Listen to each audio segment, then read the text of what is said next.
The villages of Juniper Hill, Cottisford and Fringford, situated in North Oxfordshire, have been associated with author Flora Thompson and her trilogy Lark to Candleford since the book was published in 1947, even more so now due to the successful BBC TV series of the same name.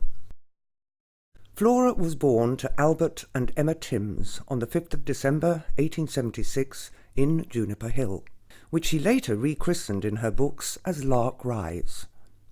Flora went to the school and church in Cottisford and later to Fringford, where she worked in the sub-post office. The end house was where the Timms family lived from 1877.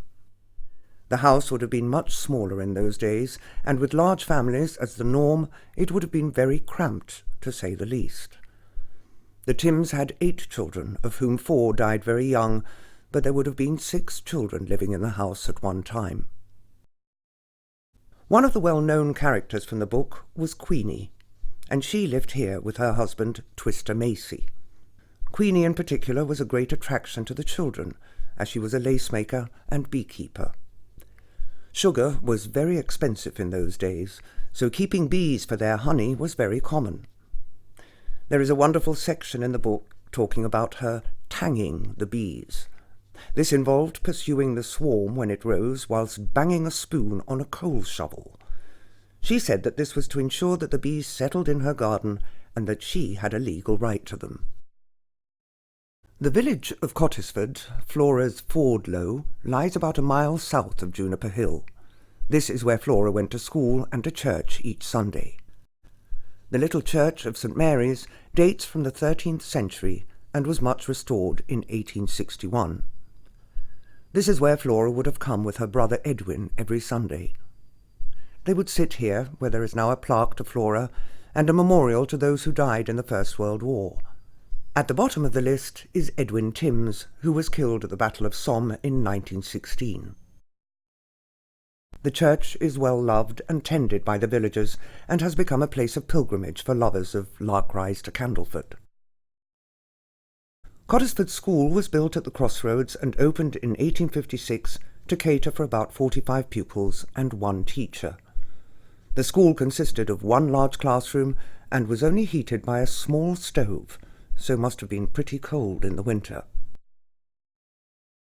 In 1891, when she was 14, Flora moved to Fringford to work in the sub-post office. Fringford, Candleford Green in her book, is the largest of the 3 villages. Tucked away at the bottom end of the village is St. Michael and All Angels Church, which dates from the 12th century and has undergone many changes since then.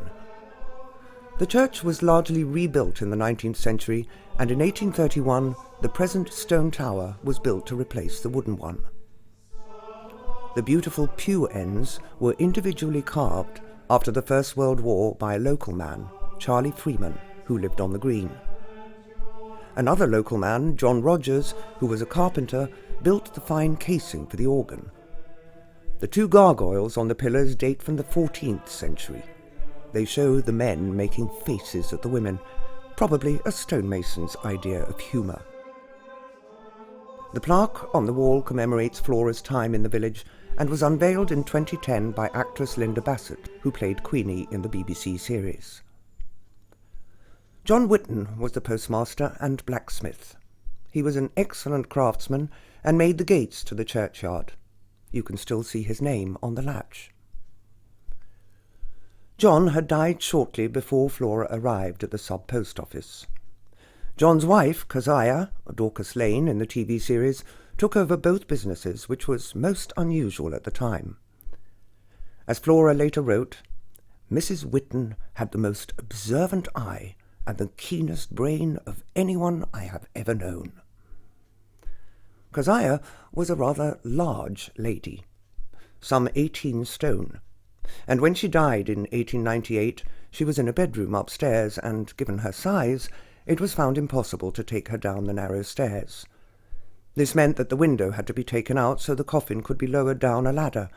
You can still see where the window was bricked up again. She, with her husband and son Alexander, are buried in the church graveyard. The AA sign at the front of the house was put up about 1926, when it was common practice to put these signs up on village forges. The post office moved to other premises in Rectory Lane in the early 1900s, and the forge closed in the 1950s. The house is now a private residence. Flora worked in the post office until 1897, and after that she moved away from Oxfordshire and rarely returned. In 1903, she married John Thompson, another post office worker. They continued to work in post offices in various places, and in 1928 moved to Dartmouth in Devon. It was here that she started to write the trilogy Lark to Candleford, which was published in 1945. The initial run of 5,000 copies was pre-sold, which was a great achievement at the time, and Flora lived just long enough to see the success of her work. She died in 1947 and is buried in Dartmouth. Many years previously, Flora had met an ancient gypsy woman when she was wandering in the woods and was rewarded with a prophecy for helping her find some medicinal wood sage. The gypsy had said to Flora, "You are going to be loved by a lot of folks. Strangers will become friends, people all over," and waved her hands over to the horizon. Little did she know then how true that would become.